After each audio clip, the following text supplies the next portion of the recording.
Bom dia a todos. Vamos então dar início à conferência Passive House para todos.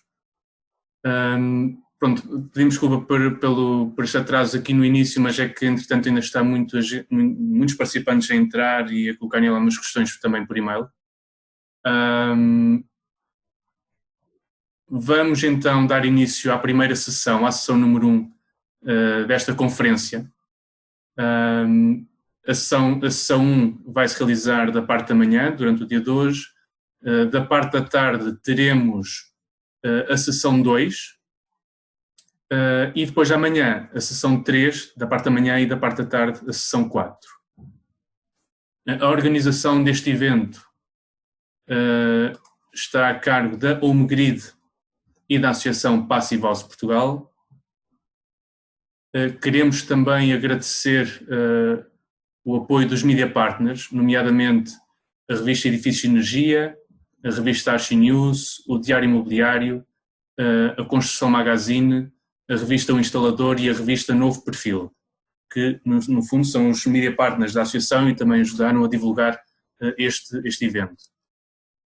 Queremos também agradecer aos nossos parceiros institucionais, que no fundo, através das parcerias que temos, nos ajudam na divulgação da nossa atividade e no estabelecimento também de estratégias comuns no âmbito dos edifícios eficientes e da sustentabilidade, nomeadamente a Classe Mais e a ADEN, a RENAI, portanto a Rede das Agências de Energia, a APCMC, a Associação Portuguesa dos Comerciantes de Materiais de Construção, a Associação Nacional de Coberturas Verdes e a ANFAG, a Associação Nacional para Janelas Eficientes.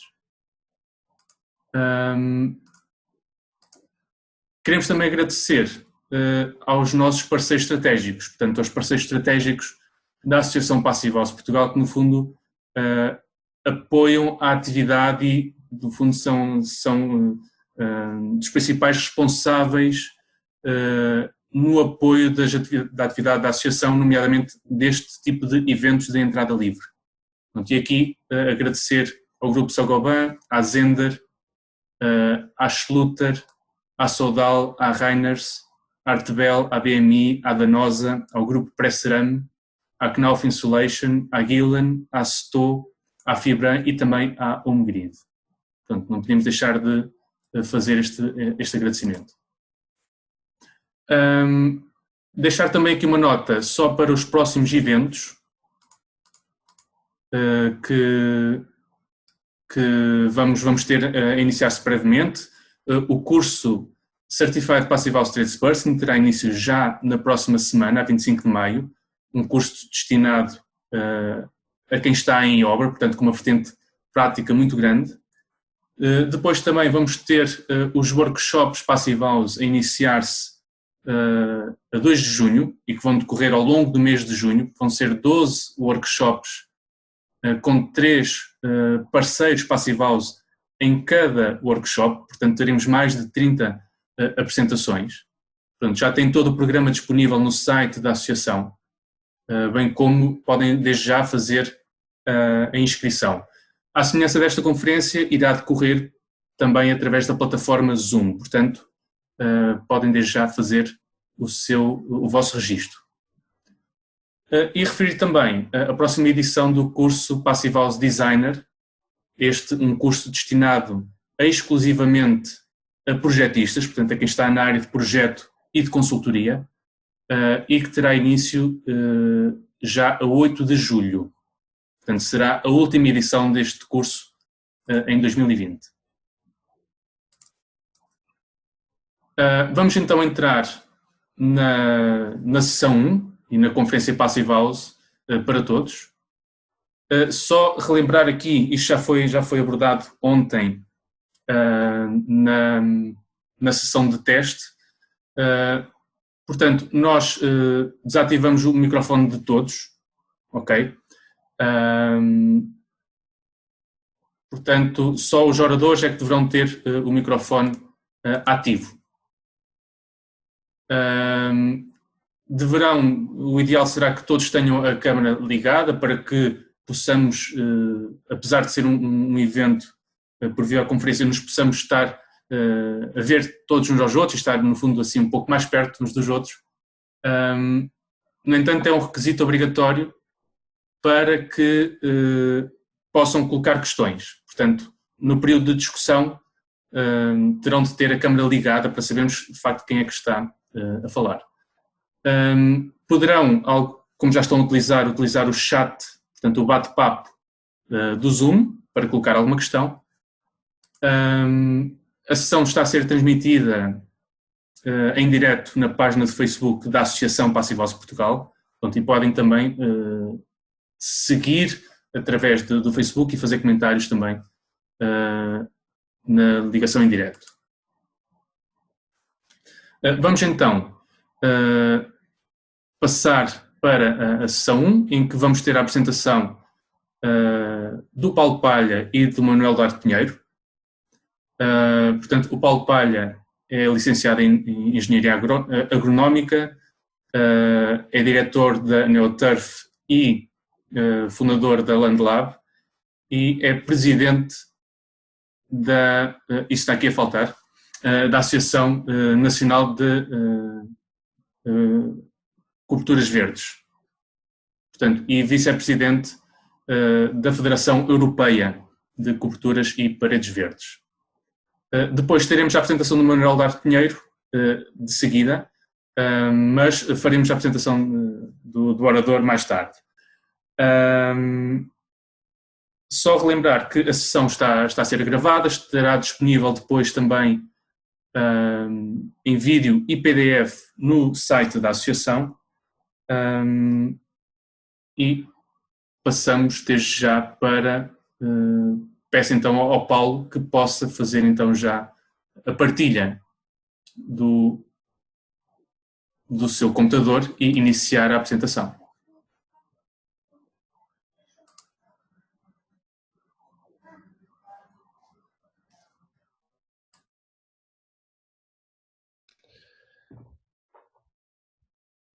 Bom dia a todos. Eu peço apenas que me confirmem que me estão a ouvir e que a minha apresentação está no ar.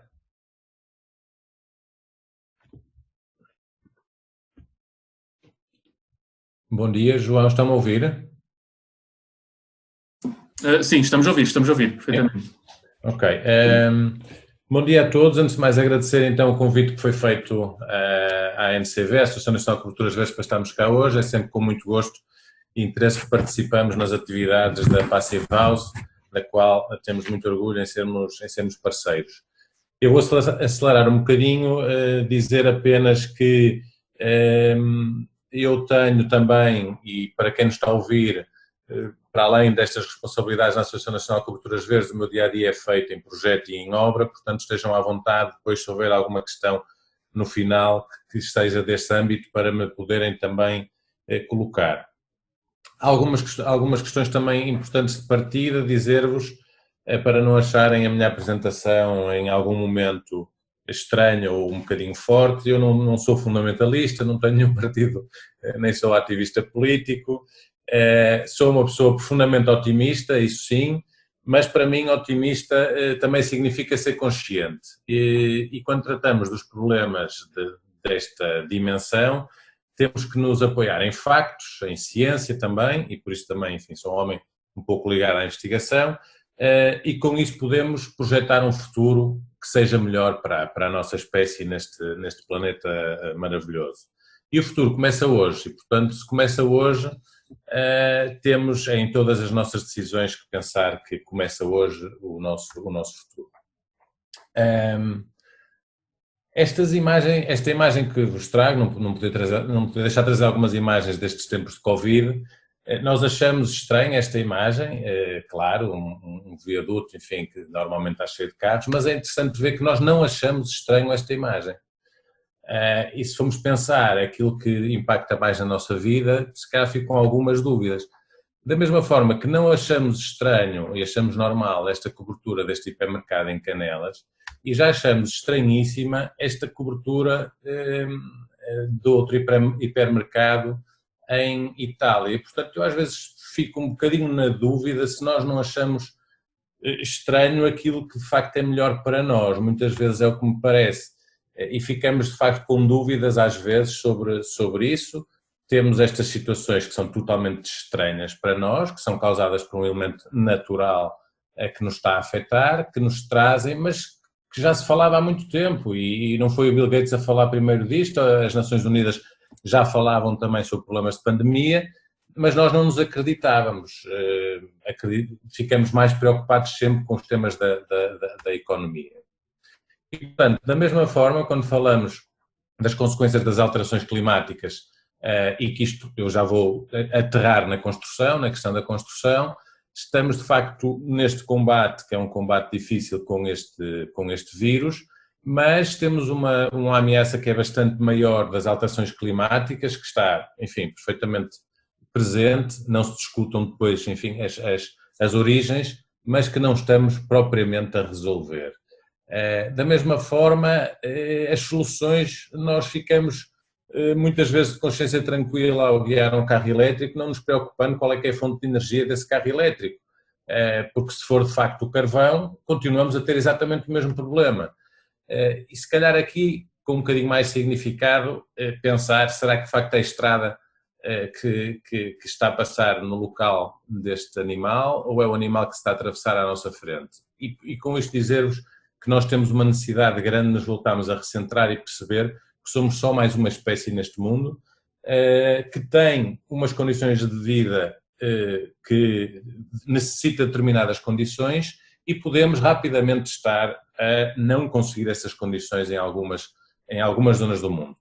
Planeta Terra bonito e muito antigo, nós muito mais recentes, se calhar em termos de cidade só temos 7.000 anos ou coisa que o valha, mas incomparavelmente mais recentes, os humanos neste mundo, e aquilo que nós vemos, isto foi um dado de 29 de julho de 2019, é que nós em julho de 2019 consumimos os recursos, a totalidade de recursos naturais que estariam à nossa disposição e, portanto, tudo o resto foi empurrar para a frente, digamos assim, empurrar com a barriga e com os problemas ambientais que temos. Isto tem acontecido, enfim, de forma acelerada e nós, pura e simplesmente, não olhamos para estas questões. Volto a dizer também que não tenho nenhuma intuito político na minha apresentação, mas factos são factos. E o facto é que os Estados Unidos saíram do Acordo de Paris em novembro de 2019 e nós podemos, enfim, discutir se as alterações climáticas são aceleradas pela nossa atividade ou não. Não podemos negar que elas existem, porque isso é uma demonstração daquilo que acontece no mundo. Pura e simplesmente de forma natural, os raios solares, quando entram na Terra, os raios UV, que normalmente grande parte é refletido, se tiverem mais CO2, mais poluição, vão andar aqui a aquecer aquilo que é o nosso ambiente. Portanto, se produzimos mais CO2, vamos aquecer mais. Isto são factos, ou seja, é indesmentível, é um facto, a ciência assim o diz. De outra forma, perceber também que, claro, há uns que poluem mais que outros, e que se calhar esses interesses, que não são os nossos da raça humana, estão aqui um pouco demonstrados. Mas certo é que nós, enquanto seres, não vamos conseguir um equilíbrio e uma boa qualidade de vida neste mundo se não encontrarmos este equilíbrio entre aquilo que é a economia, ambiente e a parte social. Isto é fundamental. Não vale a pena puxarmos mais para o lado económico, que vamos desestabilizar tudo isto que nós necessitamos. E, portanto, as alterações climáticas são claramente um problema para nós, não é para o nosso planeta. As alterações climáticas são só para nós um problema, porque o mundo vai, obviamente, se o gelo derreter todo, encontrar um outro equilíbrio qualquer. Nós é que possivelmente vamos ter as cidades todas da costa perfeitamente inundadas e não vamos conseguir viver aí. E, portanto, há um impacto muito grande daquilo que são as nossas opções. Neste momento temos muitas pessoas a movimentarem-se por questões de cada vez mais efeitos extremos e também da falta de água que existe no mundo, e não nos podemos esquecer que nós somos mais 220.000 pessoas mais todos os dias entre aquelas que morrem e aquelas que nascem. Isto significa que somos mais 150 pessoas por minuto. significa que nós todos os dias poderíamos ter uma nova cidade de Granada, todos os dias poderíamos ter quase uma nova cidade da Corunha, se juntássemos essas pessoas todas, uma cidade da dimensão do Porto, todos os dias poderia estar a acontecer.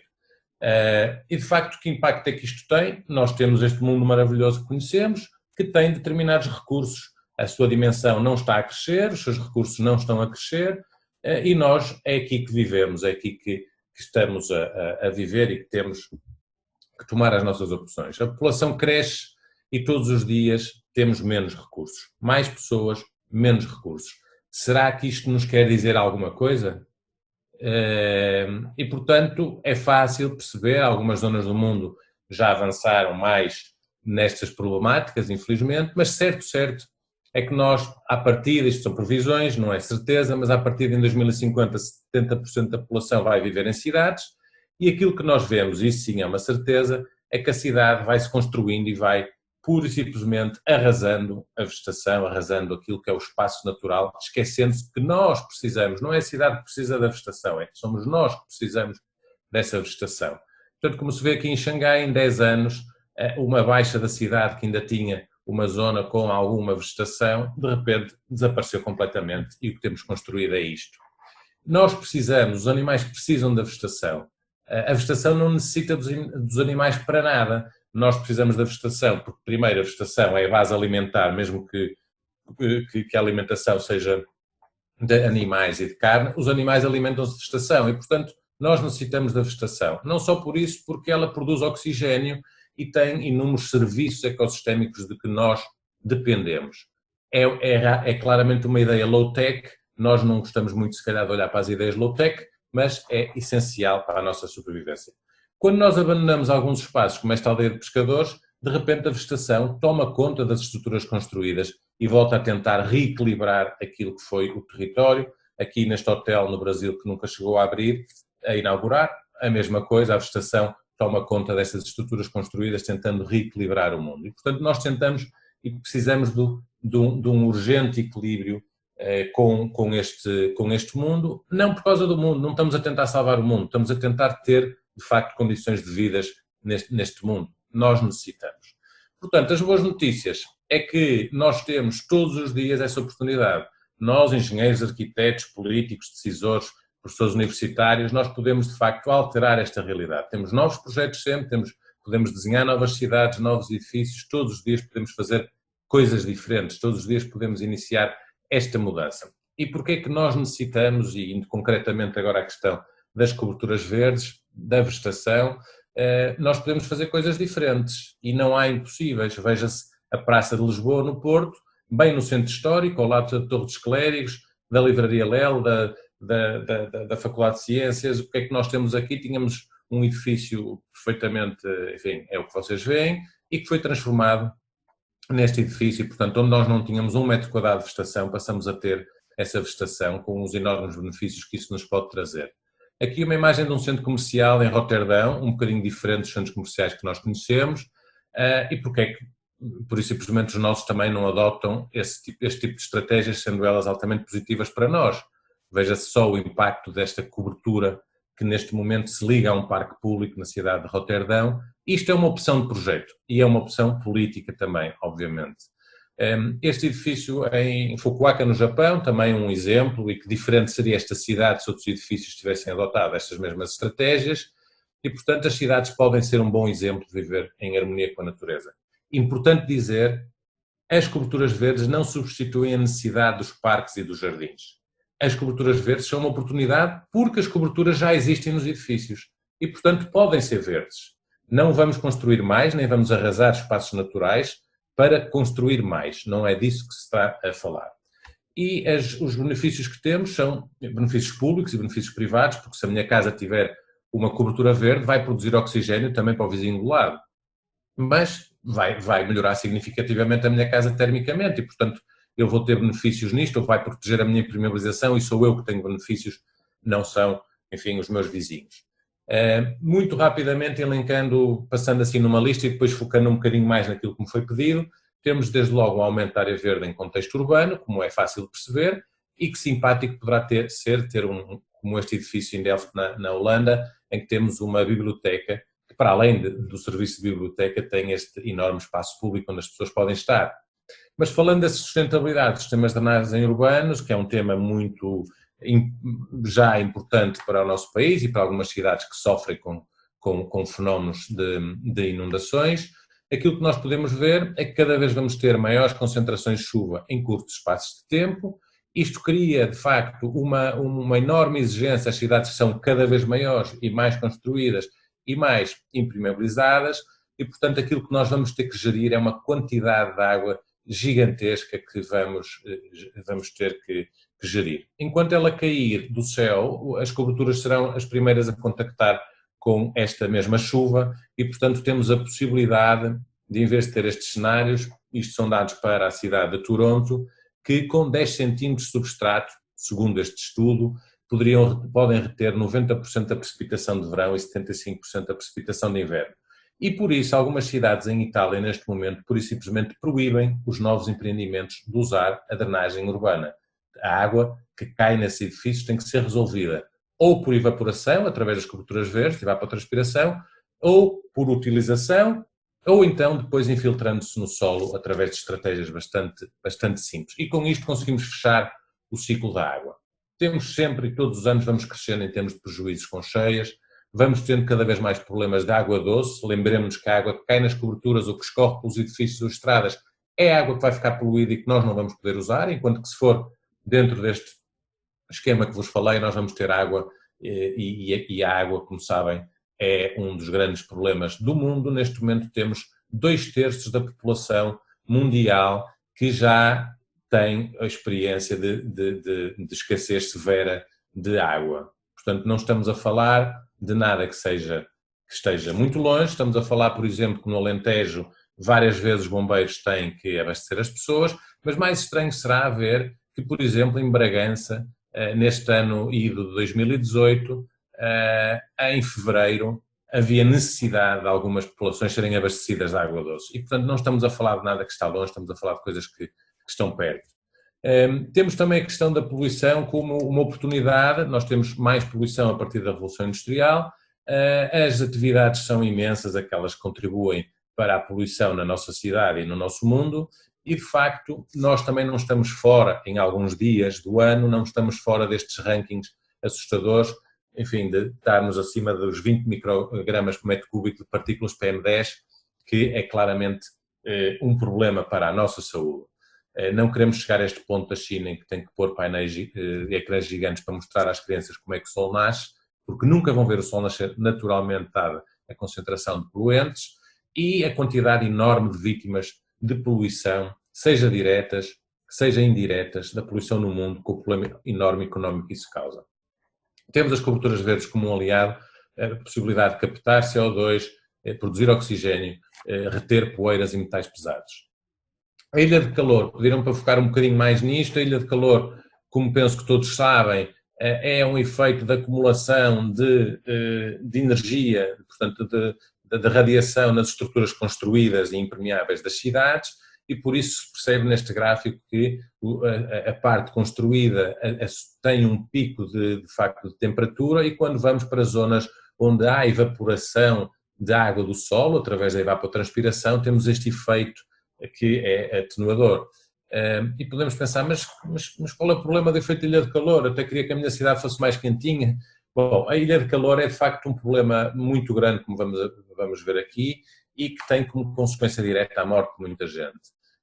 Aqui para perceberem também na cidade de Budapeste uma relação direta entre a superfície impermeabilizada a vermelho e as temperaturas superficiais mais quentes, diretamente ligadas com a parte construída e impermeabilizada. Portanto, aqui por termografia, o calor completamente acumulado nos edifícios em comparação com a água. E o que é mais impressionante vermos é que as fatalidades, o número de mortos relacionados com o efeito de ilha de calor, comparado com os outros fenómenos meteorológicos, como furacões, tornados, cheias, relâmpagos e outros, é claramente neste ranking, isto é de uma agência americana, aquele que é mais problemático. E se calhar para nós, compararmos a ilha de calor com um tornado, intuitivamente não seria o maior problema. Se virem aqui também, é um dado curioso, porque nós sabemos que as coberturas verdes podem reduzir, depende dos estudos, mas pode reduzir entre 1 grau e 1,5 grau a temperatura da cidade. E vejam bem aqui, no número de mortes por 100 mil habitantes, por exemplo, para a cidade de Miami, se nós conseguimos reduzir 1 grau, entre 1,5 grau e 3 graus, nós conseguimos poupar 272 vidas por 100 mil habitantes. E, portanto, estamos a falar de facto, agora, se for uma cidade de 10 milhões de habitantes, vamos ter que pôr 2 zeros ali e, portanto, temos 27 mil vidas poupadas. Portanto, estamos a falar de problemas sérios e em que, mais uma vez, as coberturas verdes podem contribuir significativamente. Não retirando, obviamente, a necessidade dos parques, dos jardins, tudo isso conforme falava. É engraçado ver que depois há outros estudos, nomeadamente a relação entre a temperatura ambiente e o crime violento. Aumentando 1 grau de temperatura, nós podemos ter um aumento de 6% nos crimes violentos e mais 25 mil episódios de assaltos violentos nos Estados Unidos. Portanto, há outras consequências que para nós nos parecem completamente estranhas, mas que implicam diretamente na nossa vida, e é disso que se está a tratar. Bom, este nosso amigo não estará propriamente muito preocupado com a onda de calor, mas se ele soubesse que em cada onda de calor todos estes ar-condicionados vão ter que se ligar para compensar este calor acumulado na cidade, vão perceber que a onda de calor é, se calhar, das maiores causadoras de poluição do mundo. Nós temos quase uma duplicação daquilo que é o dispêndio de energia da primavera para o verão. E, portanto, aquilo que nós vemos é, de facto, o ar-condicionado como um enorme consumidor de energia, e é engraçado, obviamente, ver também que não é em muitos países quentes que nós temos o maior número de concentração de ar-condicionados, porque também tem a ver com a riqueza, obviamente, do país, e claro, temos aqui só em gastos com ar-condicionado, aqui 616 terawatts de energia gastos nos Estados Unidos e 450 na China, o que é uma barbaridade. Para se perceber um bocadinho o que acontece é que nós temos uma base de geração de energia, temos alguma das renováveis que infelizmente muita não podemos aproveitar, e quando temos picos de necessidade de energia, vamos ter que ativar algumas destas centrais que claramente não são as mais eficientes e vão contribuir significativamente para as questões de poluição do mundo. E só estou a falar do efeito de ilha de calor. Estou a falar do efeito de ilha de calor que a maior parte das pessoas passa completamente ao lado. Algumas soluções. Claro, fala-se muito da questão de colocar as coberturas brancas, mas isso vamos andar aqui num ping-pong de radiação. A única solução efetiva mesmo, de facto, é a vegetação, porque vai conseguir utilizar essa radiação, transformando-a em evapotranspiração, com as vantagens que, de facto, isso tem. Vejam aqui por termografia uma cidade, as zonas verdes e algumas coberturas verdes, e zonas perfeitamente construídas com a acumulação de calor, onde isso é muito real, ou aqui no caso de um jardim vertical, em que temos a fachada aqui com vegetação e aqui, de facto, uma temperatura bastante diferente da seguinte. Eu acelero só para terminar. Há vantagens também em termos de ruído, depois ficam com a apresentação para verem. As coberturas verdes podem contribuir para diminuir o ruído. Muito interessante e muito necessárias para as questões da biodiversidade, promoção da biodiversidade, da qual nós somos totalmente dependentes da biodiversidade. Se ela desaparecer, nós desaparecemos como espécie também, mas o mundo continua, o nosso planeta continua. Temos coberturas já desenhadas com o apoio do Alfam Trust para serem reservas naturais, isto é na Universidade de Sheffield. Temos questões também nas coberturas verdes de poupança de energia. Isso dependerá, obviamente, de projeto para projeto, de zona do mundo para zona do mundo, do tipo de cobertura, mas pode haver uma poupança significativa em termos energéticos com a cobertura verde, vai obviamente depender do tipo de situação. Vamos ter a membrana de impermeabilização que não vai ter flutuações diárias de dilatação e contração, que vai durar mais tempo, portanto menos custos de renovação dos edifícios. Vamos poder produzir também alimentos em proximidade, não nos podemos esquecer que grande parte do mundo, aqui a laranja e a vermelho, vão perder grande capacidade agrícola até 2080 pelas alterações climáticas e, portanto, nós vamos, por outro lado, temos os alimentos a viajar em média 6.700 quilómetros para chegar ao consumidor. Isto não é, obviamente, sustentável e, por isso, em muitos sítios do mundo aparecem estas quintas verticais, onde as pessoas produzem energia, produzem alimentos no meio da cidade, porque é isso que vai ter também que acontecer nas nossas cidades. Esta é a quinta do MIT, aqui uma produção numa antiga fábrica de semicondutores no Japão, 10.000 alfaces por dia, 2,5 vezes mais rápida, gastando 1% da água da agricultura tradicional e sem utilização de pesticidas. Isto podemos usar a energia dos fotovoltaicos, dá de facto que pensar também. Temos uma criação direta, obviamente, de emprego nestas áreas, temos uma valorização imobiliária de qualquer imóvel que tenha uma cobertura verde. Em tempos de Covid, esta cobertura seria um sítio bastante interessante para se passar o tempo e, portanto, temos esta oportunidade também. A oportunidade de ligar os painéis fotovoltaicos com também a vegetação, porque vão produzir mais energia, porque os painéis fotovoltaicos perdem rendimento a partir de uma determinada temperatura e, portanto, a evapotranspiração das plantas vai ajudá-los a produzir mais energia e, por isso, há muitas cidades que estão a incentivar, através de reduções fiscais ou mesmo de incentivos diretos, à instalação das coberturas verdes. Podem ver no nosso site, em greenroofs.pt, tem um mapa mundo que nós vamos assinalando as cidades e o modelo que estão a usar para incentivar este tipo de estratégias. Vejam, no nosso site tem muita informação e também publicações científicas, tem muita informação interessante, greenroofs.pt. Termino só com uma questão: porque é que nós não usamos as coberturas dos edifícios, se elas existem, seja qualquer a cidade? Este é, de facto, o paradigma. Nós não vemos esse tipo de utilização, não servem para nada, simplesmente para colocar lá umas máquinas e pouco mais, quando elas poderiam ser este contínuo verde de que nós necessitamos. No futuro, os edifícios vão ter que responder a responsabilidades ambientais e sociais, no meu ponto de vista, aqui não associação, é o meu ponto de vista, Paulo Palha.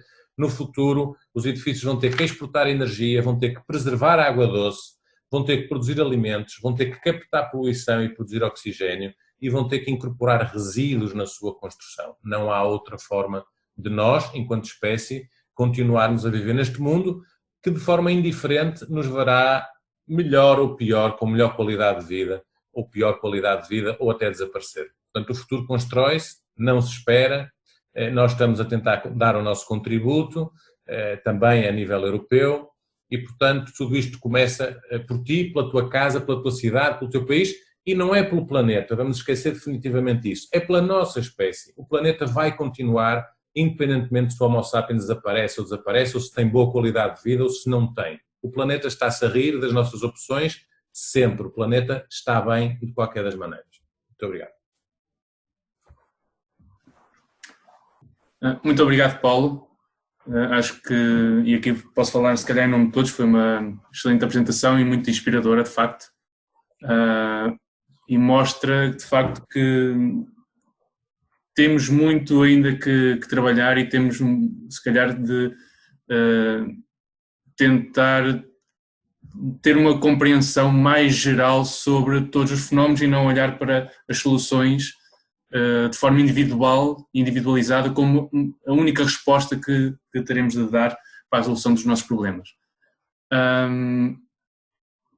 Abrimos então aqui, e agradeço também teres cumprido aqui o tempo, está no ponto, portanto vamos passar de imediato para a discussão, ok? Pronto, eu lembro que os vossos microfones estão todos ativados. Se quiserem intervir, têm de ligar o microfone e, idealmente, deverão ter a câmara ligada para que consigamos saber quem é que está a colocar a questão. Entretanto, aqui no chat, eu registrei aqui duas questões. Eu posso desde já partilhá-las. E, se entretanto depois houver mais alguma, podem fazer diretamente. Uma é da Joana Amorim, que no fundo, mas isso depois acabaste por falar mais à frente, a integração da agricultura nas coberturas verdes. Portanto, e aí, respondendo a duas questões, produção de alimentos e também um espírito de comunidade nessa prática agrícola. Se quiseres comentar. ou responder. Sim, sim, posso comentar. Sem dúvida alguma, por uma necessidade, nós de facto somos mais todos os dias e, portanto, temos que produzir localmente. E por outro lado, a opção não será, vamos ter agricultura tradicional, mas continuando a crescer como estamos a crescer em termos demográficos, a opção não será abater floresta para fazer agricultura. Nós temos que aprender a fazer agricultura também nas estruturas construídas. Por outro lado, claramente é uma oportunidade para as pessoas se encontrarem na cobertura, pedirem para, enfim, se tiverem uns talhões, pedirem para o vizinho tratar dele numa semana que vão de férias e com isso haver uma interação interessante. Começa a haver alguns estudos sobre as hortas comunitárias, não em cobertura, que mostram isso mesmo, e nas coberturas será igual. Portanto, sem dúvida, estou inteiramente de acordo. Ok, outra questão que foi aqui colocada pelo Ernesto Martins, também já acabaste por abordar isso logo a seguir, que é a ligação entre coberturas verdes e a produção de energia a partir de painéis fotovoltaicos. Penso que ficou Sim, é muito respondido. importante todos que estamos ligados à construção desmistificarmos isso, e nós continuamos a encontrar projetos que parece que é uma coisa ou outra e não. O Biosolar Roof é de facto uma vantagem para a produção, nomeadamente a questão dos fotovoltaicos, obviamente com vegetação rasteira que não provoca sombra ao painel solar, mas a partir daí o painel solar agradece porque vai ter essa ajuda, porque no momento de maior calor do dia é exatamente o momento em que as plantas estão a evapotranspirar mais e que têm um efeito de redução de temperatura maior. E, portanto, com isso é uma situação, é uma win-win em que nós temos claramente informar as pessoas que assim é. Aqui outra questão que foi colocada pelo Ricardo Pereira é se existem já dados sobre o impacto em termos da captura de CO2 pelas coberturas verdes. Depende, a captura de CO2, há muitos estudos que são muito diversos, porque depende do tipo de planta que nós usarmos. Vou tentar aqui usar duas plantas para que seja claro. As crassuláceas, por exemplo, desculpem o palavrão, são plantas que têm os estomas fechados durante o dia, são altamente eficientes no uso da água e, portanto, durante o dia não vão captar grande coisa, enquanto que uma planta vascular típica, nesse período de maior calor, vai estar a fazer uma captação bastante significativa. Portanto, vai depender muito do ritmo. Imaginem as plantas como uma fábrica e cada fábrica ou cada espécie vegetal tem o seu ritmo de trabalho. Umas vão ser mais rápidas, outras vão ser um bocadinho mais lentas. Depois temos que adequar isto, porque as mais lentas tipicamente também precisam de menos manutenção. Portanto, temos que jogar aqui num balanço de perceber o que é que nós queremos, não só em termos desses serviços todos. Quando nós desenhamos uma cobertura, pensamos nesses serviços todos ecossistémicos que eu elenquei, tentando encontrar um mix ideal para cada situação, se assim é possível. Não é? Pronto, só para fechar aqui as questões do chat, e depois gostaria que, se possível, as questões pudessem ser colocadas diretamente, acho que seria mais interessante. Uma é a questão da legislação, o que é que na legislação está previsto e que possibilita ou facilite esta solução. Depois, isto foi questionado pelo João Salgueirinho. O Marco Teixeira pergunta se no vosso site tem as soluções, ou nos vossos sites têm soluções disponíveis, e também uma questão do Daniel Fonseca, que entretanto já foi reiterada essa questão por outros participantes, a questão dos custos por metro quadrado. Se quiseres fazer um comentário breve e depois passamos às questões colocadas diretamente. Ok. Eu vou ver se não perdi. Pronto, em termos nacionais, nós estamos a trabalhar junto de alguns municípios e também conseguimos, enfim, não nós diretamente, mas através de todos estes inputs que vamos dando, o programa de governo do nosso governo atual tem as coberturas verdes como parte da sua estratégia em termos de alterações climáticas e, portanto, podem ver isso também no site da ANCV, em greenroofs.pt, vão a projetos e vão ao mapa, fazem um zoom in a Portugal e conseguem ver. Portanto, na parte da transição energética e de fomentar cidades inteligentes e sustentáveis, o nosso programa de governo já tem.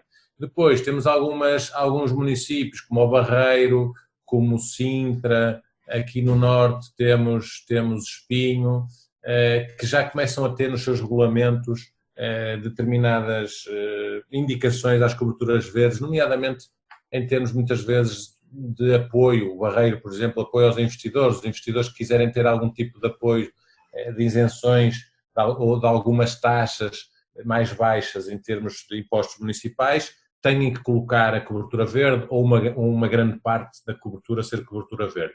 Portanto, estamos a dar os primeiros passos, mas passos bem feitos. O Porto está para decidir, fez um projeto muito interessante, que foi o projeto Quintal Sado do Porto com a ANCV, tem um modelo que está para anunciar, vamos ver o que é que vai sair, eu não posso adiantar muito, agora são decisões políticas, a base técnica está toda lá e agora tem que decidir, mas estamos a dar passos concretos. Em termos de empresas, há muitos players, a ANCV no seu site tem uma área que se chama serviços, onde todos os nossos associados demonstram exatamente quais são o seu contributo nesta área, se podem fornecer parte de isolamento térmico, ou impermeabilização, ou drenagens ou substratos, conseguem ver isso muito bem, ter essa informação lá, portanto convido-vos a visitar o site.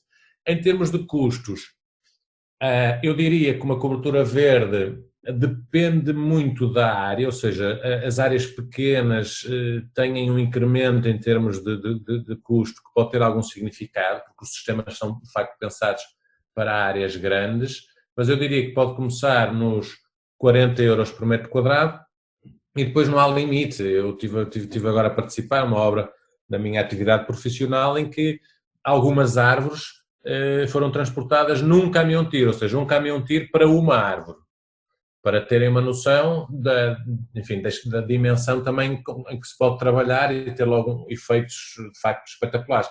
Claro que essa obra não custa 40 euros por metro quadrado, há de custar 100 e muitos euros por metro quadrado, mas estamos a falar de coisas muito diferentes, espessuras de substrato diferentes, enfim, é bastante diverso, como vocês podem imaginar.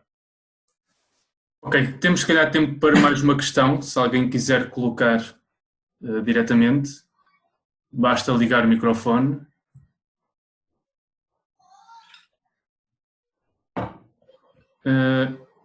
Entretanto, há aqui uma última, se calhar, no seguimento desta, que é depois a questão da manutenção e de custos de manutenção e que cuidados, se calhar, também teremos de ter. Sim, a manutenção, nós não nos podemos esquecer que uma cobertura verde respeita duas coisas. Primeiro, as características do edifício e tenta promover a sua longevidade e depois a vida das plantas. A vida das plantas como seres vivos, por muito pouca manutenção que têm sempre alguma.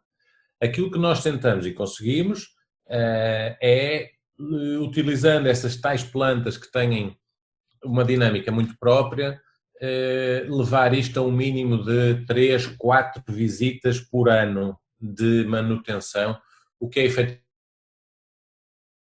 Nós estamos a falar disto para coberturas extensivas, coberturas em que a vegetação não é pisada. Nós até podemos utilizá-la, mas vamos ter que criar percursos e zonas de estadia, mas é uma vegetação exatamente porque cresce tão lentamente que não permite que esse pisoteio diário. Lembremos que uma cobertura, em termos de higiene da própria cobertura, mesmo que não fosse cobertura verde, deveria ter 2 visitas, pelo menos por ano, de vistoria e de manutenção. Antes do período de chuvas, para limpeza, para ver se os caleiros estavam bem, os tubos de queda, isso tudo, e durante o período de chuva também, sobretudo no outono, queda das folhas e tudo isso. Portanto, o que nós vamos fazer muitas vezes à cobertura, nessas extensivas, é verificar se está tudo bem. E, portanto, é um custo de manutenção nas extensivas bastante baixo. Nas intensivas, nas tais com árvores, enfim, pode ter o que quiserem, lagos, enfim, cobertura jardim, têm o mesmo tipo de manutenção que um jardim, normalmente, apenas com o cuidado de perceber-se que estamos sobre a estrutura e, portanto, não podemos, determinadas operações ao solo, nós não podemos fazer da mesma maneira, e também a verificação da parte hidráulica das saídas de água para essas obras estarem sempre bem. De resto, é um jardim normalíssimo. Ok, obrigado. Se houver mais uma última questão, aguardar aqui mais uns instantes. Posso fazer uma pergunta? Força, António, bom dia. Bom dia. Portanto, as coberturas verdes são uma solução integrada no conceito Passive House Institute, imagino. Estou a perguntar. São uma solução construtiva que, como qualquer outra solução, pode ser integrada numa Passive House, sendo que, obviamente, teremos outros benefícios que vão para além do desempenho energético, térmico do edifício. Mas, obviamente, é uma solução que é tida em conta pela Passive House e, como técnicos, podemos perfeitamente utilizá-la. E o PHPP contempla cobertura verde como elemento opaco de construção? Sim. Ok. Sim. É como qualquer outra solução. Temos de entrar em linha de conta com as suas propriedades térmicas, a capacidade de armazenar calor, etc. Mas é como qualquer outra solução construtiva em termos de cálculo, ok? Certo, obrigado. Nada. Eu sobre isso só queria referir uma questão que é na parte térmica, lembremos-nos que há três efeitos fundamentais das coberturas verdes que têm a ver, e depois dependerá de casa a casa, mas nós temos uma massa de substrato sobre a cobertura, depois a planta em si funciona como um guarda-sol, chamemos assim, portanto se tiver uma cobertura total de plantas, nós não temos incidência direta dos raios solares. E depois, no período de maior calor, temos o pico de evapotranspiração, portanto, temos a planta a retirar a água e a evaporar. E, portanto, são três efeitos significativos no período de maior calor. Se calhar tempo para a última questão. O Pedro quer fazer uma questão. Eu só peço então que seja muito breve para passarmos. Muito breve. Eu gostaria de saber se há alguns cuidados a ter na compatibilização das coberturas verdes com edifícios de estrutura em madeira, por favor. Se há um conselho que possa dar. A estrutura em madeira e o light steel frame que temos, enfim, eu tenho tido algumas experiências com isso, não tem absolutamente problema algum. O que nós temos sempre é que trabalhar estes projetos de forma interdisciplinar. Nós, técnicos da área das coberturas verdes, nós conseguimos dizer às estruturas exatamente quanto é que elas vão pesar no dia em que não, nas semanas e nos meses que não vai parar de chover, quando elas estão à capacidade de campo, e garantir que utilizamos materiais que têm um comportamento estável. Estável no sentido dimensional, no sentido das suas características de retenção de água, portanto, naquilo que é o seu peso sobre a estrutura. E, portanto, isto faz-se em diálogo. Nós temos coberturas bastante experimentais, mas a funcionar a pesar 60 kg por metro quadrado saturadas. Eu diria que o normal no nosso clima para se trabalhar com segurança seria pensarmos sempre em 100, 120 kg por metro quadrado. O ideal para começar seria aos 150, porque teríamos mais diversidade de plantas e depois não há limite. Se quisermos pôr uma árvore de 10 metros, temos que trabalhar e perceber se vamos pôr em cima de um pilar que está logo ali em baixo, mas a nossa mesa de trabalho é uma mesa interdisciplinar com as engenharias, estruturas, hidráulicas, arquitetura, portanto, mas de forma muito concreta. Temos um guia técnico, vejam também na área de publicações da Associação Nacional de Coberturas Verdes, em greenroofs.pt, e podem encomendar. Foi lançado este ano, foi um trabalho bastante vasto, interdisciplinar, de um grupo de 20 e tal técnicos, em que foi lançado com o patrocínio da Ordem dos Engenheiros, e que está a começar a entrar nos municípios como documento de referência. Portanto, os projetistas devem olhar para esse documento como um documento de referência para início de conversa num projeto de coberturas verdes. Obrigado. Bem, muito obrigado. Resta-me agradecer uma vez mais a apresentação do Paulo. Qualquer questão que tenha falhado, e certamente falharam aqui algumas questões que não tivemos a oportunidade de colocar, poderão colocar depois diretamente ao Paulo por e-mail. A apresentação depois também estará disponível no nosso site em PDF e em vídeo. Okay? Uma vez mais, muito obrigado, Paulo. Obrigado a vocês e continuação de um bom evento. Vamos então, eu penso que já conseguem ver o meu ecrã. Vamos passar então à apresentação seguinte, que é do professor Manuel Duarte Pinheiro, que é professor no IST e criou e desenvolveu o sistema Lidera, que é um sistema de avaliação da sustentabilidade do parque edificado, da construção. E a apresentação que ele vai fazer de seguida é sobre o impacto económico da implementação da Passive House à escala nacional, portanto, procurar analisar aqui que custos diretos e indiretos é que teríamos com a massificação do conceito Passive House a nível nacional. Eu peço então ao Manuel, que já está aqui disponível, para fazer então a partilha. Bom dia, Manuel. Olá, bom dia. Julgo que já vem a minha tela.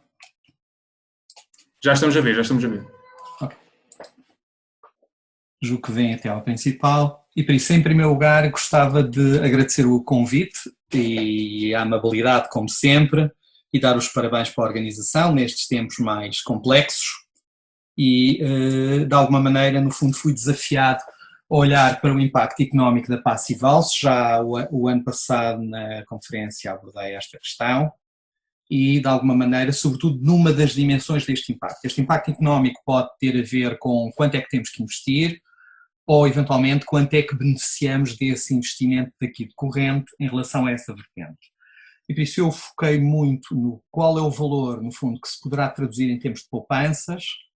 Depois, desse ponto de vista, pareceu-me que era relevante refletirmos sobre se esse valor seria importante e estender essa noção para que muitas vezes olhamos, por exemplo, para as poupanças da climatização como um aspecto relevante, mas há outras dimensões e eu acho que de alguma maneira a Passive House é um elemento que pode ser uma base para a sustentabilidade, mas pode também de alguma maneira contribuir para outros desafios futuros em relação a esta dimensão. E estas são as questões que eu gostaria de alguma maneira de refletir. Eu julgo que muitas das pessoas têm a noção do que é que são a Passive House, mas de alguma maneira gostava de destacar alguns dos princípios que depois têm reflexo em termos, digamos, das suas aplicações. Ou seja, o primeiro é uma aposta no isolamento térmico, ou seja, no criar um envelope que vai desde as coberturas às paredes, aos envidraçados. Essas janelas de elevado desempenho, esse envelope assegura-nos de alguma maneira a redução do ponto de vista, digamos, das fontes térmicas, ajuda-nos na estanquicidade hermética, do ponto de vista, digamos, dessa componente, e, no fundo, a necessidade que temos do ponto de vista de ventilação é muitas vezes associado à possibilidade, nomeadamente, das suas trocas de calor através, nomeadamente, de sistemas controlados de ventilação. Ou seja, tendo uma casa estanque, temos depois capacidade de trocar, no fundo, em relação às temperaturas. Esta estanquicidade, de alguma maneira, desde logo foi projetada olhando para climas frios, mas mesmo em climas quentes esta estanquicidade pode ser benéfica, o que não invalida a sua operação em outras condições, com ventilação natural.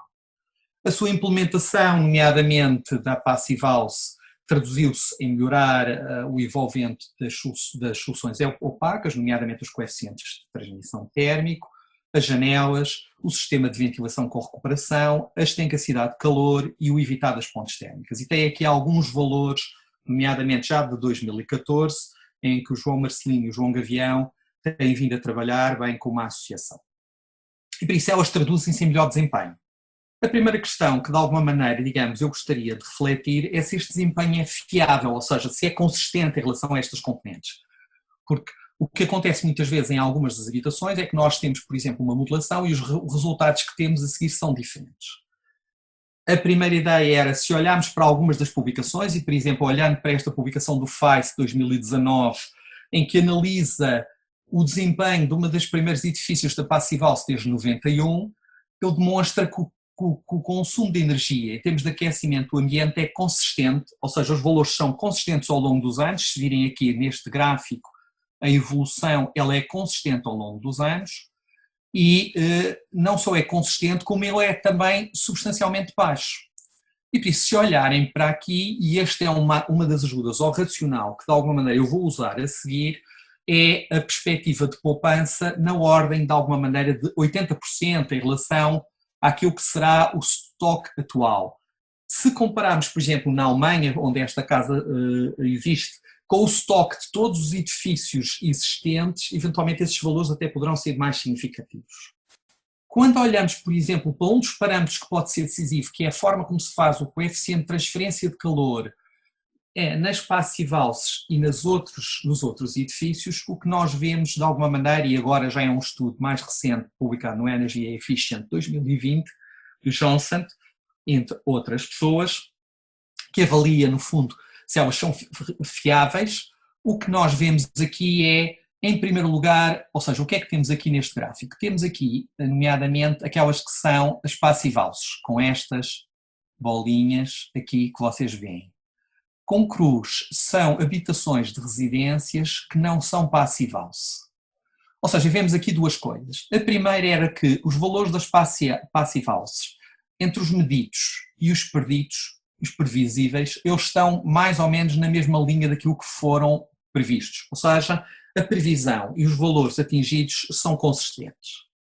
Em segundo nível, se virmos, no fundo, a variação, nomeadamente em outras casas passivas, não passivas, elas são substancialmente maiores e os valores são maiores. Ou seja, o que confirma, de alguma maneira, os valores anteriores. Mas este artigo estima, inclusivamente, na área do isolamento, na ventilação, na infiltração, nas janelas, na forma como os utilizadores usam em termos de face à temperatura interior, à ventilação, aos ganhos e até um bocadinho à mudança de climáticas anuais que pode acontecer em cada um do local ao longo do ano. Nós temos anos mais quentes, anos mais frios e assim sucessivamente. Vemos que inclusivamente os valores de kWh por metro quadrado ano em relação à sua incerteza são relativamente limitados. Ou seja, e o que é que eu tiro daqui? Primeiro, que os valores são mais baixos substancialmente, poderemos estar a falar até da ordem dos 80% a nível internacional. Segundo, que eles são consistentemente fiáveis. E terceiro, que o nível de incerteza é razoavelmente mais reduzido em relação a essa componente, e se virem aqui, o total de incerteza estimados é de alguma maneira mais ou menos 3 kW por metro quadrado ano, ou seja, que é um valor relativamente reduzido e vamos ver à frente porquê. A questão poderia-se pôr, bom, muito bem, se isso é verdade a nível internacional, pode não ser necessariamente aplicável a nível nacional. E eu acho que aqui os exemplos nacionais, e nomeadamente alguns dos quais nós acompanhamos particularmente as primeiras passivhouses de habitação e nomeadamente também da área do setor do turismo, o que vem nomeadamente aqui é que os seus valores e os consumos mantêm-se relativamente baixos. Isto é o PHPP. Há a monitorização e provavelmente o João Marcelino e o João Gavião provavelmente poderão refletir sobre isso. A monitorização vem comprovar que estes valores são significativos e, em alguns casos, os resultados obtidos e mesmo medidos de energia final apontam para valores abaixo dos 1000 kW por ano. E se normalizarmos por metro quadrado, nós podemos estar a falar que na climatização estes valores podem ser inferiores a 5 kW por metro quadrado ano. Mesmo assim, eu não vou usar estes valores neste caso concreto. O que é que isto prova? Prova que as casas têm uma capacidade de consumos reduzidos, de satisfazer o conforto, e por isso têm uma redução de cerca de 75% no aquecimento e no arrefecimento. Poderão até ter mais, mas de alguma maneira eu, tendo uma atitude por dentro, fui olhar para esta vertente. Se agora tentarmos extrapolar o que é que poderia significar uma adoção progressiva e sistemática deste standard no parque habitacional nacional, vale a pena definir as características e talvez o censo de 2010, agora com algum ajuste, nos possa perceber em relação a esta dimensão. No censo, o que nós vemos, e temos aqui a tipologia de vidros por orientação de fachada por NUTS 1, eles estão depois desagregados e podemos ver em relação a cada um deles. O que nós vemos em termos de questões maiores é que a tipologia de vidros com vidros duplos e corte térmico, e não estou a dizer que é das melhores características de vidros duplos, estou a dizer apenas que têm, de alguma maneira eles são da ordem de 7,2% a nível nacional.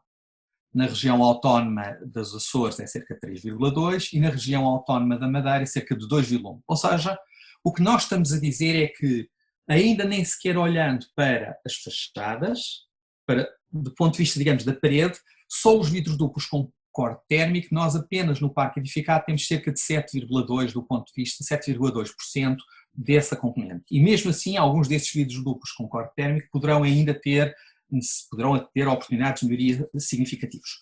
Quando olhamos para as componentes construtivas e olhamos para os isolamentos que temos de paredes exteriores com isolamento, estamos a falar de cerca de 21% de paredes exteriores com isolamento.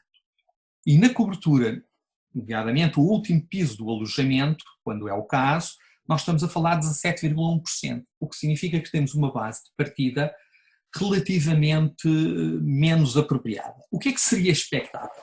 Seria que expectável, apesar de sermos um país moderado, nós temos variações de temperatura muito significativas, às vezes durante o ano, e alguns dias podemos ter uma variação de 10 graus ou 15 graus, podemos estar a temperaturas dos 20 graus, e depois pode arrefecer até a temperaturas da ordem dos 10, ou às vezes até 7, 8 ou mais baixo, depende da zona. O que acontece é que o nosso consumo de energia para o aquecimento e para o arrefecimento, de alguma maneira, acaba por rondar os cerca de 22%. E será que estes 22% atingem condições de conforto generalizadas? E ao se confrontar isto com os inquéritos e com alguns indicadores a seguir, o que nós vemos é que as condições de conforto nem sempre são atingidas. De qualquer maneira, se olharmos para o censo e atualizarmos esses valores, nós estamos a dizer que hoje em dia, em que ainda há muitas habitações que não atingem valores de conforto, isto significa 258 milhões de euros em 2010, ou seja, atualizando a preços correntes para 2018 ou para 2020, nós estamos a falar de cerca de 290 milhões de euros, nomeadamente atualmente. E essas condições de conforto não são necessariamente atingidas porque alguns dos países, nomeadamente Portugal, há muitas famílias que infelizmente não têm condições para poder aquecer ou arrefecer as casas da sua forma mais adequada, e isto entra naquele conceito que tem a ver com a pobreza energética. E nomeadamente, do ponto de vista desta pobreza energética, o que vemos é que as despesas com fatura do orçamento e há incapacidade para manter a casa quente no inverno e incapacidade para manter a casa fria no verão, em grande percentagem das nossas residências, e nomeadamente em relação à habitação com telhado e apresenta fugas, o que significa que eventualmente as nossas condições de conforto são desagradáveis.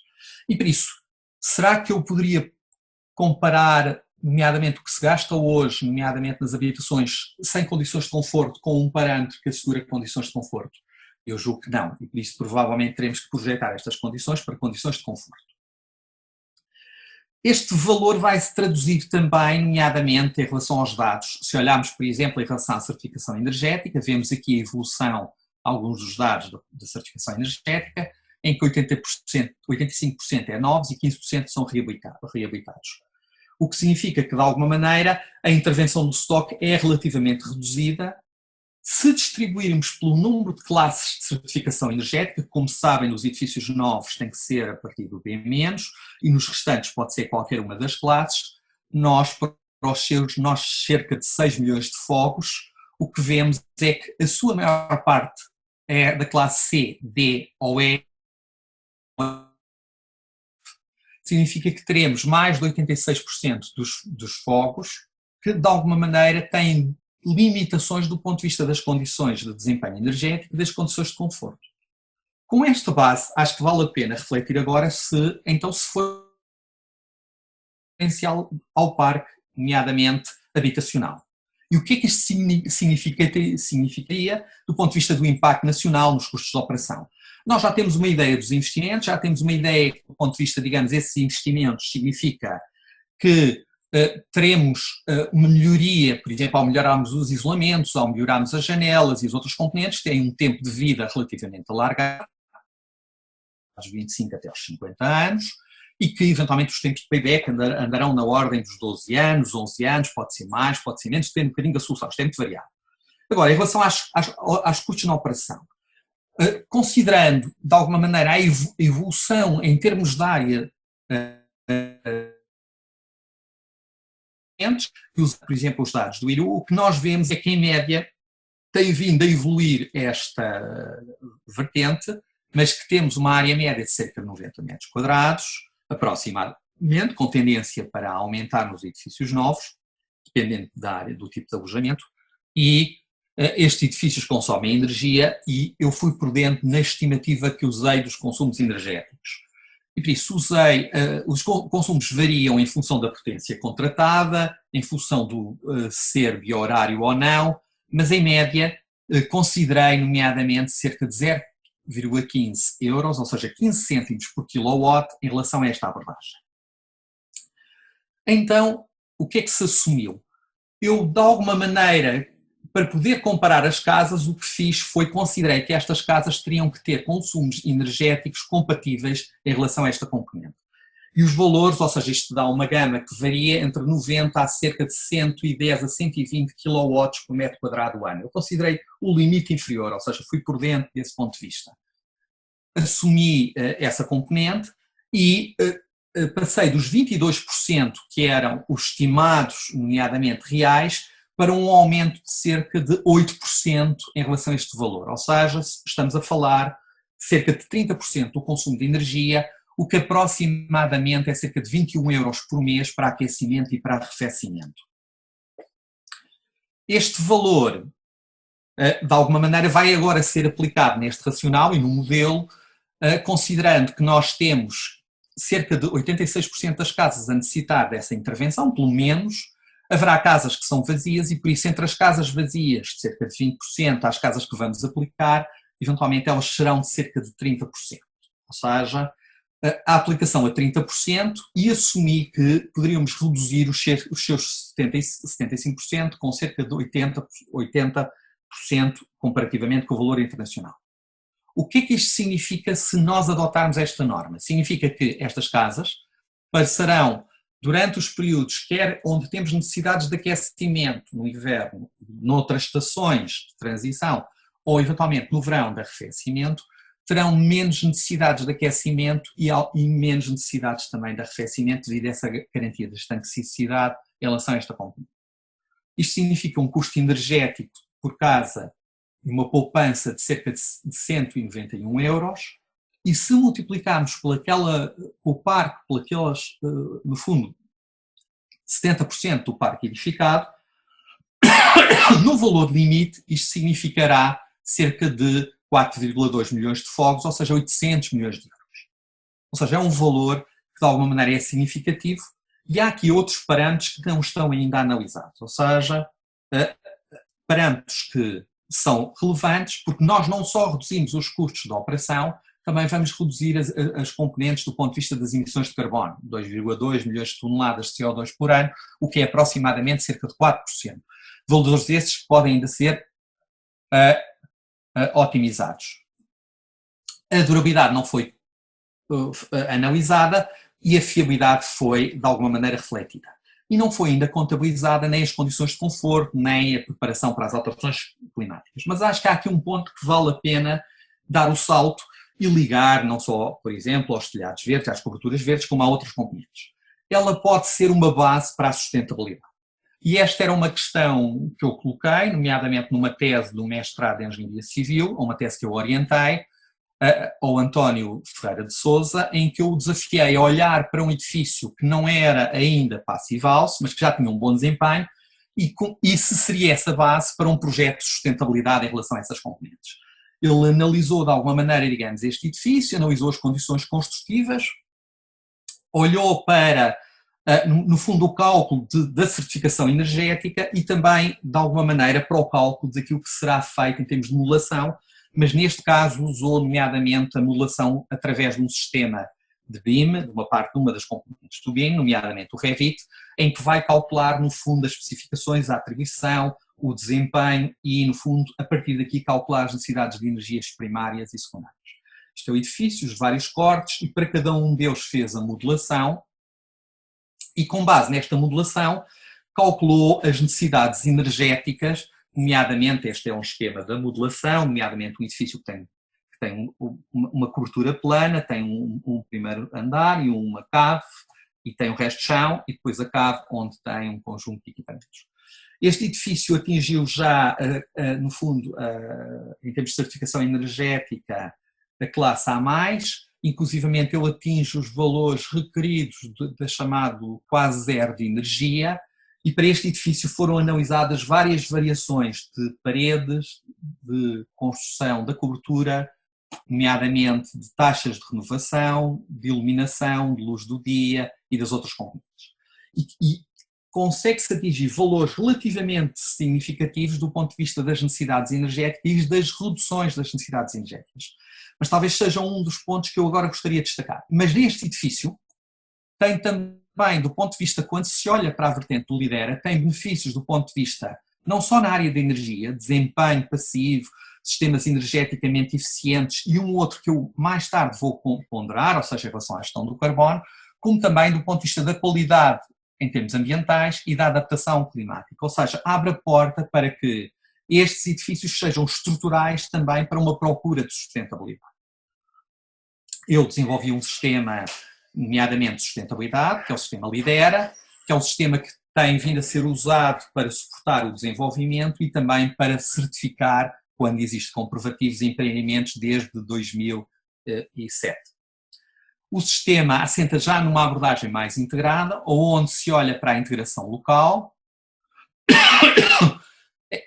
para a área dos recursos, nomeadamente a energia, a água, os materiais e até a produção alimentar,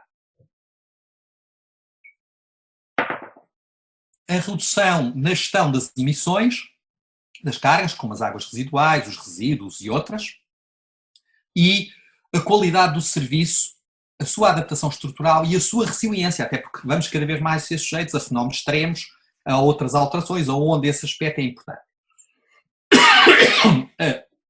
As vivências socioeconómicas, a nível da acessibilidade, o espaço para todos, as amenidades, a economia verde e, finalmente, a sua tradução no uso. O sistema traduz em, nomeadamente, 40 critérios a vários níveis e tem, sobretudo, uma lógica que eu gostaria de chamar a atenção. Esta lógica é de dizer, bom, hoje a nossa prática, por exemplo, é na ordem dos 90 a 110 kW por metro quadrado e, por isso, um edifício que tenha uma redução de 50% ou de 25% ou até só consuma 10% desse valor, será então, respectivamente, um fator 2, um fator 4, um fator 5, um fator 10, o que significa que é uma classe A, uma classe A+, uma classe A++ pelo líder. Para estes edifícios, se pensarmos bem e olharmos para o desempenho energético da Passive House, nós estamos a falar, nomeadamente, de um desempenho, nomeadamente pode ser 80% ou, às vezes, até pode caminhar para valores superiores. Ou seja, estamos a falar de edifícios que, no fundo, do ponto de vista energético, no desempenho passivo, atingem claramente um fator 10. Uma classe A++. Claro que cada um deles terão diferentes lógicas de racionais, têm vindo a ser certificados para diferentes tipologias e diferentes escalas e fases. E aqui eu queria salientar, nomeadamente, este empreendimento, que é a Passive House, nomeadamente, foi uma das primeiras Passive House, e esta que é na Costa Nova para o turismo.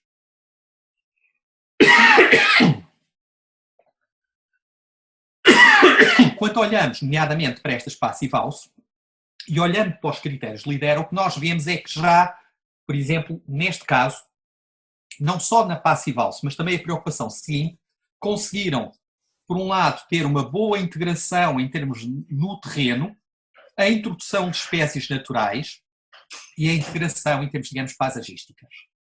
Para a energia já percebemos que havia um bom desempenho, e nomeadamente na água, se olharem para aqui, o valor de desempenho na água, em relação ao consumo de águas que rondam cerca de 160 litros por pessoa, nomeadamente neste caso, anda à volta, nomeadamente, cerca de 40 litros por pessoa, o que significa que é claramente um salto qualitativo em termos de desempenho. E por isso, tem benefícios do ponto de vista do desempenho passivo, do ponto de vista do consumo potável da água, do ponto de vista também de durabilidade, do ponto de vista do uso de materiais locais.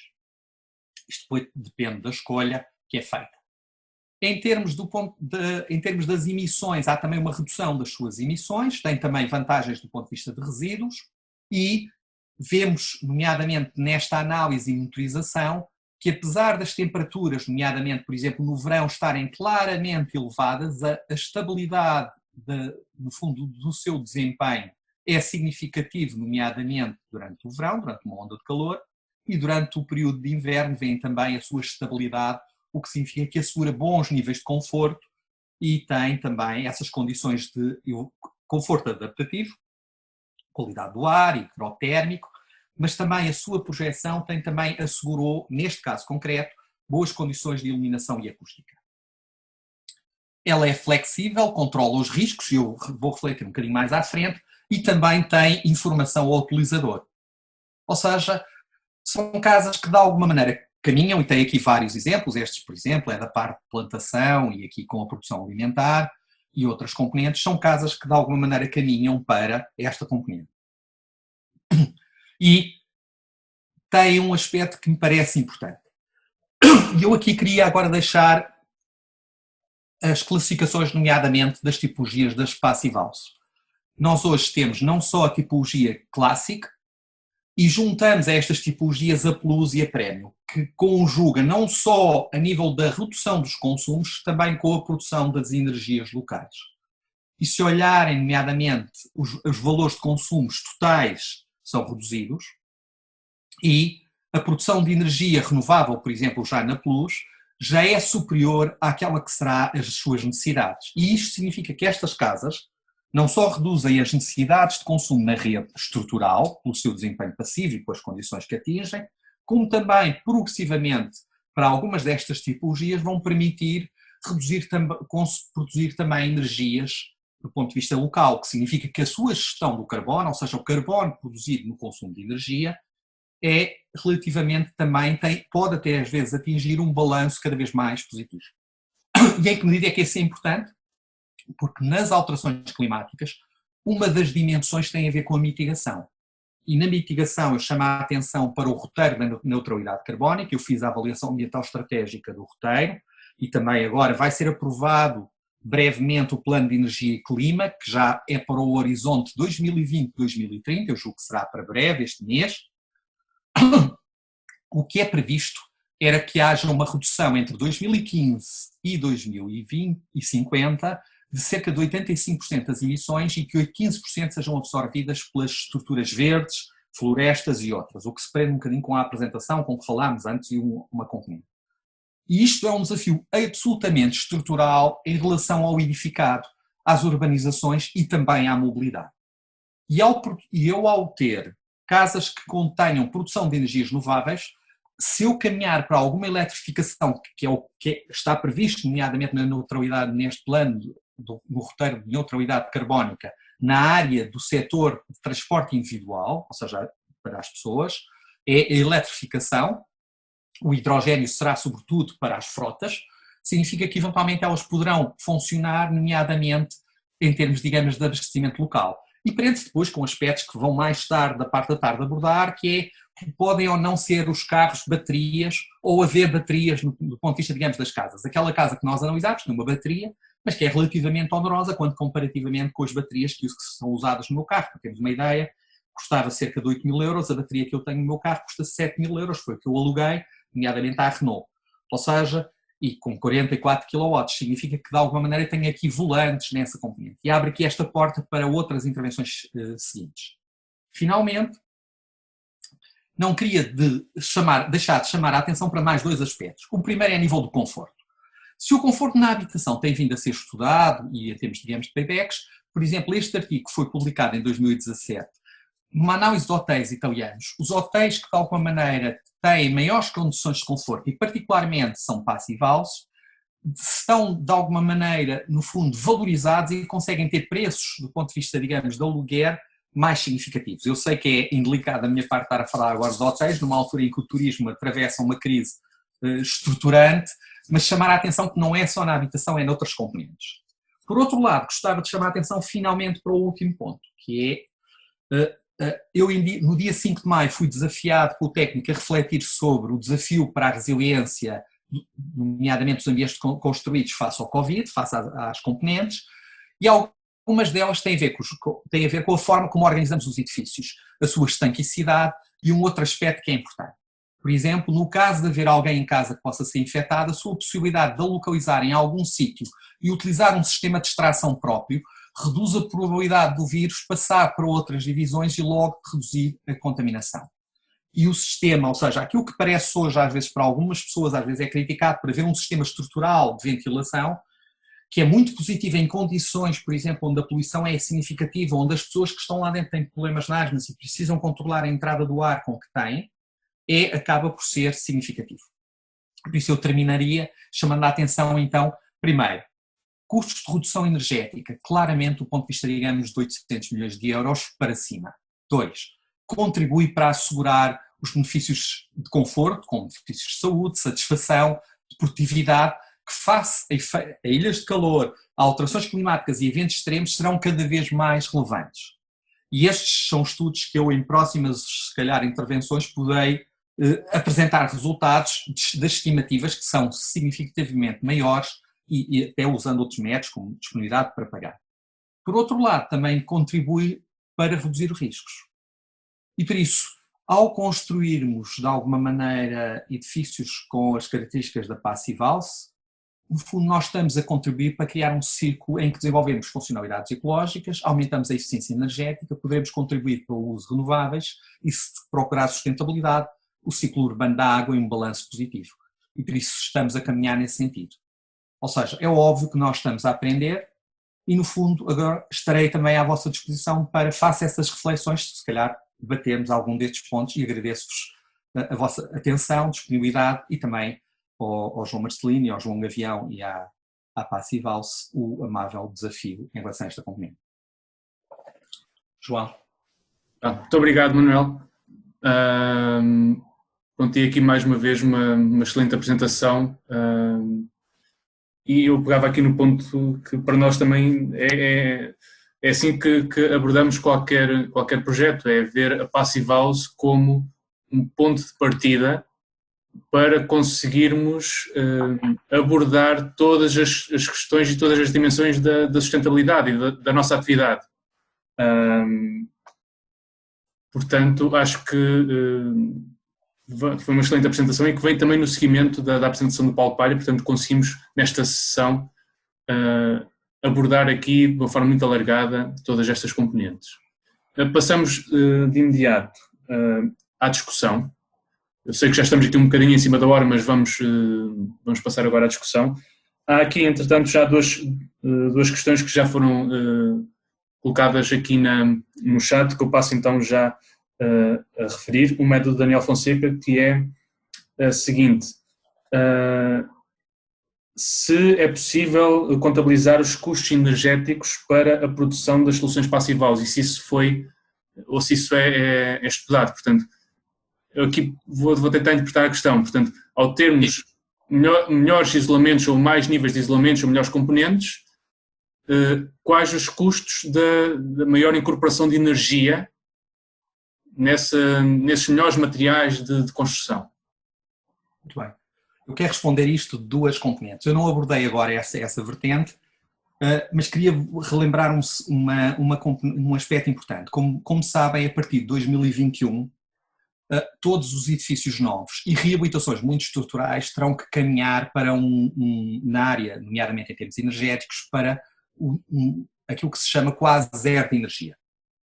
Nomeadamente, a Energy Performance Building Directive também diz um aspecto muito significativo, que é o seguinte: que tem que ser atingido através, nomeadamente, do custo ótimo. E o custo ótimo é o custo de investimento versus o custo de operação e de manutenção e até o custo de fim de vida, ou o valor que esta solução terá ao fim de vida, quando, por exemplo, fazemos um cálculo para 25 anos e há soluções como as paredes que continuam a durar para lá disso ou mais a larga. O que é que isto quer dizer? O quase zero de energia depende do nível de consumo e depende também da produção das energias renováveis. Para atingirmos o custo ótimo, nós poderíamos fazer uma coisa, que era, pormos, de alguma maneira, termos uma casa que não é muito bem isolada e depois termos que pôr um conjunto, do ponto de vista, digamos, de equipamentos, sobretudo fotovoltaicos e AKS, relembrando, por exemplo, em termos das nossas necessidades energéticas, e se pensarmos em valores com paybacks inferiores a 10 anos, o fotovoltaico à escala do edifício e os coletores solares são interessantes, ou estão perto desse valor, e, por exemplo, os coletores solares, os AQS, a água quente sanitária, corresponde, depende um bocadinho do modelo que calculamos, mas à volta de 20% dos consumos energéticos na habitação. O fotovoltaico corresponde, ou seja, teríamos a eletricidade que poderia ser suprida em grande parte pelos outros, tirando a parte do ponto de vista, digamos, de aquecimento e as outras dimensões, se tivermos a passiva. E por isso teremos duas opções, ou não isolar muito significativamente e teremos que ter grandes investimentos em equipamentos e por isso não atingimos o custo ótimo, ou então necessariamente teremos que melhorar o isolamento e ao melhorar o isolamento teremos que ter reduções do ponto de vista, digamos, significativas em termos, digamos, daquilo que serão as necessidades de uso dessa componente. Por exemplo, se eu tiver que garantir cerca de 110 kW por metro quadrado, a maior parte dos telhados, por exemplo, mesmo em moradias, eles quase não chegam. Se tiver que garantir 40 kW por metro quadrado, graças a essa eficiência, eventualmente então aí terei essa componente e terei paybacks da ordem dos 8, 9, provavelmente até um bocadinho inferior. Hoje o payback do fotovoltaico está na ordem dos 7, 8 anos e conseguimos ter preços por pico hora da ordem dos 15 euros por pico hora. Ou seja, se em relação a estas medidas, nomeadamente do ponto de vista, digamos, dessa componente, elas são quantificadas. Eu neste caso só foquei neste ponto, uma apresentação curta, mas nós temos vindo a trabalhar, nomeadamente estimando os outros componentes, e por isso há grandes benefícios, porque ao reduzir aqui, depois eu terei que ter menos investimentos em termos, digamos, do que é que serão as energias renováveis que vou fazer na produção local, e estou muito perto, ou praticamente já dentro do âmbito, de atingir aquilo que será o valor, nomeadamente, então, sobretudo para as moradias, da quase zero de energia. No outro, terei que ter outras estratégias de escala comunitária. Não sei se respondi à questão do Daniel, acho que é o Daniel. Sim, Daniel Fonseca. Sim. Depois há aqui também um aspecto que é o seguinte, um estudo que fizemos para um parceiro, no fundo, aquilo que o nosso regulamento exige, nomeadamente para a envolvente opaca, que já torna obrigatório para Portugal, já pode ser suficiente para uma passive house. Portanto, aquilo que é necessário hoje colocar em termos de espessuras de isolamento térmico, com um projeto com os princípios passive house incorporados e definido e desenhado para o desempenho, pode não haver necessidade de ter espessuras adicionais de isolamento. E depois também aquilo que está no mercado nacional neste momento ao nível das janelas, por exemplo, que é outro elemento fundamental, portanto envolvente transparente, aquilo que já está no mercado já corresponde ao que nós necessitamos em termos de desempenho passive house para o nosso clima.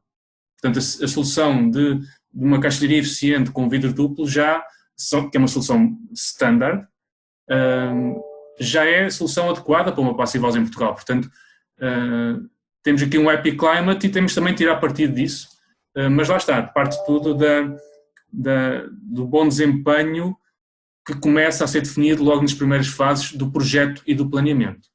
Pronto, havia aqui outra questão que é qual o impacto nas emissões de CO2 com a reconversão para passive house, mas penso que isso foi respondido. É 4% neste caso. Nós temos contabilizado, vamos lá ver, eu concentrei muito a apresentação neste ponto específico dos custos e por isso não olhei para os outros. Acho que há inclusivamente algumas pessoas a perguntar se havia custos de reabilitação, etc. Nós estudámos uma série de custos de reabilitação em função da construção, nomeadamente numa tese de doutoramento, que depois suportou um bocadinho a definição do custo ótimo, da Ana Vasconcelos, usando uma colaboração que tem entre o técnico e o LNEC, que também tem estudos do ponto de vista, digamos, dessa componente. Mas esta apresentação não tem esta componente e também não tem, ou seja, estimou as emissões, mas não estimou depois os benefícios e as outras implicações. Foi o âmbito. Pronto. Outra questão que foi aqui colocada é a questão do retorno do investimento. Portanto, o que eu diria era, depende um bocadinho da solução em reabilitação, mas eu diria que poderíamos estar a falar de 12 anos, mas não sei, João, também se calhar podes comentar, depende muito do caso e da situação em que se pode fazer. Tem a ver com a orientação do edifício, a solução implementada, mas entre 12 a 15 anos, nomeadamente o retorno do investimento, basicamente. Aqui, entretanto, se alguém quiser... João, bom dia, posso dar o meu contributo. E isto acho que é uma armadilha, mas que o Dr. Feiss nos alertou há cerca de 2 anos, e é isso que nós tentamos traduzir e transmitir nos cursos, que é o seguinte. Neste momento, acho que com um bom projeto, com aquilo que o Paulo Palha falou há bocado, se soubermos trabalhar em equipa, nós conseguimos construir ao mesmo preço. Ok? E esse é um desafio que nós, ao Grid, tentamos lançar a todos que trabalham connosco, os nossos clientes principalmente, e acho que é fundamental quem está neste mundo da Passivhaus se fugir desta armadilha, porque se conseguirmos isto, é só vantagens a todos os níveis, somente se estivermos a pensar na escala que o Manuel Duarte Pinheiro teve aqui a falar, à escala do país. Portanto, e temos essa responsabilidade de, se temos este conhecimento, se trabalharmos em equipa, conseguir construir ao mesmo preço, então isto tem que ser rapidamente massificado para, de uma forma coordenada, conseguirmos alterar tudo aquilo que está a acontecer neste momento. Okay? Portanto, é possível construir ao mesmo preço, é possível reabilitar ao mesmo preço. Ligeiramente, pode ser passo a passo. E há aqui uma questão que foi colocada. Há incentivos. Por exemplo, a Câmara de Ilva tem um incentivo para edifícios que atinjam alto desempenho em função daquilo que são neste momento, que pode ir até 3.600 euros, fora incentivos indiretos que estão escondidos um bocado na lei, através de IMI, isenções e coisas desse género. Portanto, há uma série de incentivos que vocês têm que esgravatar um bocadinho ou ter a ajuda de alguém que vos alerte para isso, que no fundo pode ser digamos, o início de vocês tomarem a decisão. Eu quero que isto obrigatoriamente vai ser Passivhaus ou vai ser reabilitado para Passivhaus. Okay? Eu não sei se posso acrescentar aqui. Eu concordo que pode-se atingir os mesmos níveis.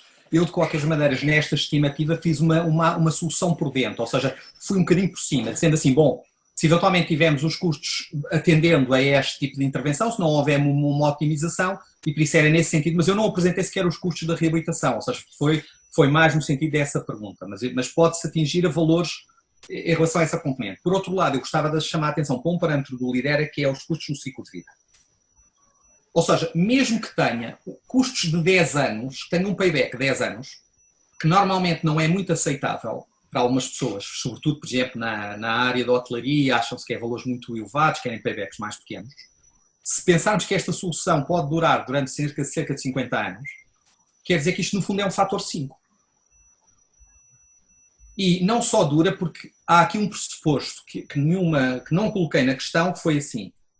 Se eu agora perguntasse a algum dos colegas que está online se acha que os preços da energia vão baixar ou subir, ou ficar iguais, eu acho que a maior parte das pessoas o que é que responderiam? Que iriam subir. E por isso, à medida que os preços da energia sobem, os valores dos paybacks vão ser cada vez mais reduzidos. E há aqui muitos custos e benefícios escondidos, como o conforto, a produtividade, a redução dos riscos, que eu não pus nesta agenda para olhar só para os custos mais puros e duros. Ou seja, que eu acho que é importante pôr na agenda, não sei. João. Ok. Não sei se há mais alguma questão que queiram fazer. Podem ligar os vossos microfones para colocar as questões que tiverem.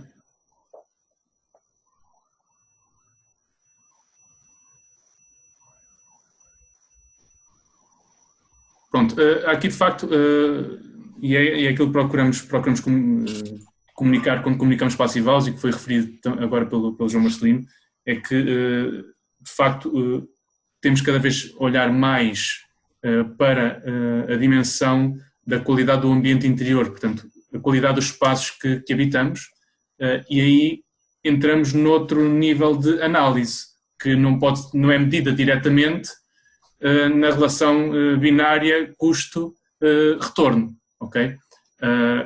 É possível medir isso, mas tem de se entrar com mais dados, nomeadamente quais os custos associados a um desconforto acústico crónico, quais os custos associados a uma má qualidade do ar interior crónica, a um desconforto térmico crónico. Portanto, isso leva para outro nível de análise. Só referir aqui também... Só dizer uma coisa aqui, só um contributo. Há hoje em dia muitos estudos, nós já fizemos alguns, utilizando uma metodologia que para quem já conhece os edifícios e esteve lá dentro, faz duas perguntas. Uma, quando mudasse para uma casa diferente, o que é que queria ter? E o que é impressionante, por exemplo, numa casa bioclimática, a Torre Verde, nós perguntamos e as pessoas não diziam que era bioclimática ou outros não dizem que é passiva, mas todos dizem que têm que ter aquelas características todas que no fundo checam. Esse é o primeiro ponto. E depois há um outro que talvez seja interessante e que se calhar numa outra apresentação depois poderei fazer, que é um estudo que é a disponibilidade para pagar, chama-se Willingness to Pay, em relação, porque já integra os vários benefícios do ponto de vista de saúde, conforto, quanto é que as pessoas estão dispostas a pagar para poder ter uma casa que seja efetivamente confortável, que seja fiável e que tenha estas características. E eu acho que aí é uma porta que eu gostaria de abrir e fica para outras apresentações. Fica já lançado o desafio ao Manuel Duarte Pinheiro. Nós agora fizemos alguns estudos que estão a começar a revelar dados relativamente interessantes e longe daquilo, nós, eventualmente, os valores estão longe daquilo que a gente até estava à espera, basicamente. Mas isso. Aguardemos pelos resultados finais. Pronto, e relativamente a esta componente e neste período de pandemia houve um inquérito, penso que foi a partir da Faculdade de Arquitetura da Universidade do Porto, que partia de algumas destas questões, que é que cidades e que edifícios queremos para o futuro. Pronto, e tinha também precisamente estas questões, o que é que eu numa casa no futuro, o que é que eu quero que tenho nesta casa neste momento e o que é que eu quero no futuro que não tenho neste momento, portanto, para tentar conseguir visualizar ou perceber quais as necessidades futuras, tendo em conta a nossa experiência presente. Pronto, se não houver mais nenhuma questão, resta-nos terminar a sessão 2. Pronto, eu relembro que a sessão 1, peço desculpa, eu relembro que a sessão 2 terá então início, vou só aqui, a sessão 2 terá início às 15 horas, a entrada na sala será às 14h45, portanto 15 minutos mais cedo. Bom, ainda tens a sessão 1. Sim, tenho só aqui voltar atrás.